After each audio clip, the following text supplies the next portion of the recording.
When people talk about programming languages that stood the test of time, C++ always comes up. It is old, yes, but it is also powerful, flexible, and still the backbone of much of our modern software.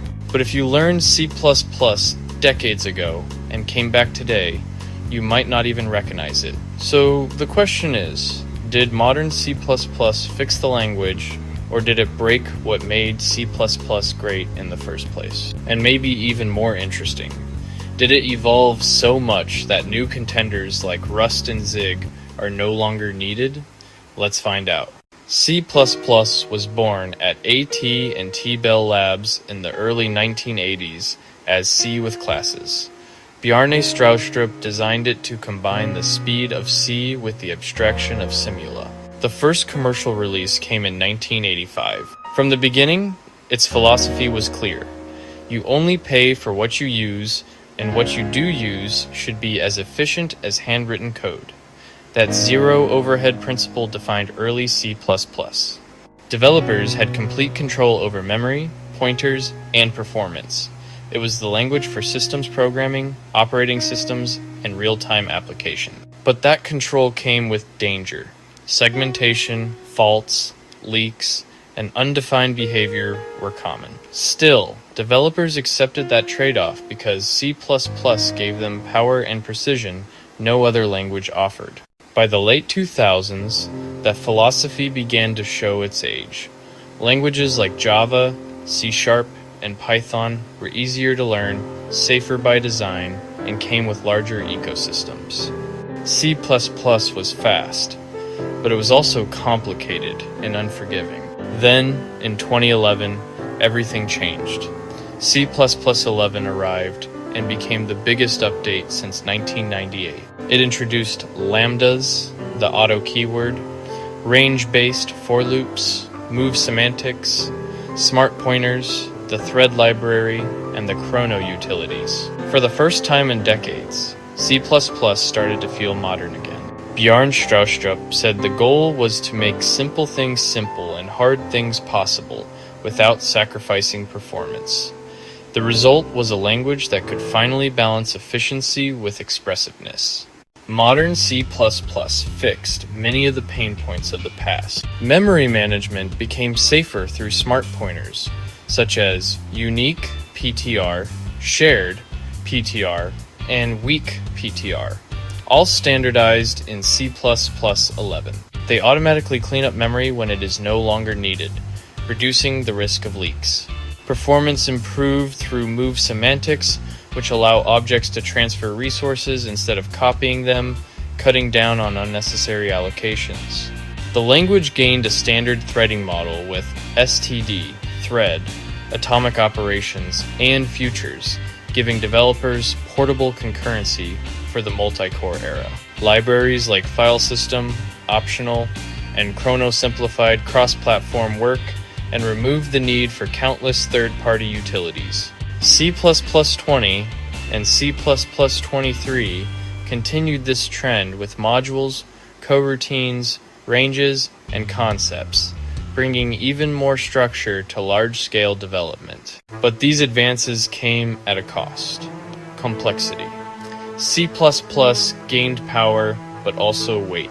Template metaprogramming, const-expert evaluation, S-fine, and advanced type traits turned simple tasks into intellectual marathons. The same flexibility that made C++ great also made it confusing. Today, there are often 5 or 6 ways to express the same idea. Old C++ was difficult because it was low-level. Modern C++ is difficult because it spans every level. Even experienced developers struggle to keep track of which features belong to which standard. And the error messages have only grown longer. In trying to make C++ safer, we made it denser. This evolution created a divide among developers. Old-school programmers say, keep it simple, stay close to the metal, and avoid unnecessary abstractions. Modern developers reply, use the tools, embrace RAII, and let the language help you write safer, cleaner code. Both sides have a point. Old C++ is like a classic car, raw, fast, and beautiful in its simplicity. Modern C++ is that same car fitted with autopilot, sensors, and 20 new buttons you do not understand. It is safer and more capable, but harder to repair. To be fair, change was necessary. The computing world C++ was born into no longer exists. In the 1980s, most code ran on a single CPU core. Today, everything runs on multi-core processors, cloud servers, and distributed systems. Herb Sutter's famous essay, The Free Lunch is Over, in 2005, warned that performance would no longer come from faster CPUs, but from concurrency. C++11's thread library and atomics were direct responses to that shift. Without them, C++ might have become obsolete. That brings us to the big question. If modern C++ has evolved so much, do we still need Rust or Zig? Rust was designed from the ground up to eliminate entire categories of memory errors through strict ownership and borrowing rules checked at compile time. Its compiler prevents data races and dangling pointers before the code can even run. C++ can imitate some of this behavior through disciplined use of smart pointers and RAII, but it relies on the programmer to follow best practices. Rust enforces safety by default, while C++ offers safety as an option. However, C++ still has a massive advantage in ecosystem maturity, tooling, and performance tuning. It powers everything from Unreal Engine to Chrome's rendering engine to high-frequency trading systems. Rust is growing rapidly, but it has not yet replaced that deep foundation. Zig takes a different approach. It aims to simplify what C and C++ made complicated. There is no hidden control flow, no exceptions, no macros, and explicit memory management is built into the language design. It trades C++ abstraction for clarity and predictability.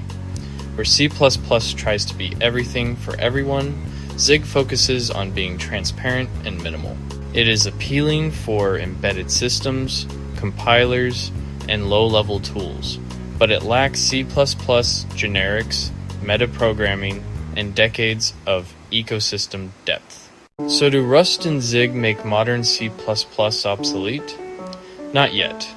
They address the same problem space, but from different philosophies.